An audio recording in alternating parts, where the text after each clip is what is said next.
5টি আচরণ দেখলে তুমি বুঝে যাবে সে তোমাকে অপশন হিসেবে রেখেছে। শোনো তাহলে, যদি সে তোমাকে ভালোবাসে তাহলে কখনোই অপশন হতে পারো না তুমি তার কাছে।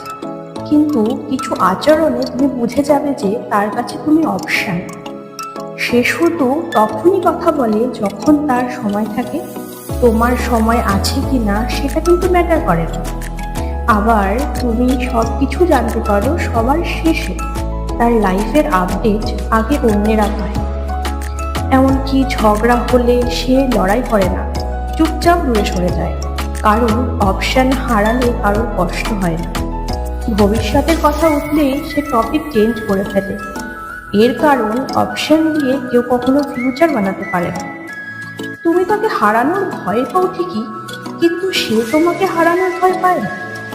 মনে রেখো, যে মানুষ তোমাকে অপশন ভাবে সে তোমাকে কখনোই প্রায়োরিটি ভাবতে পারে না।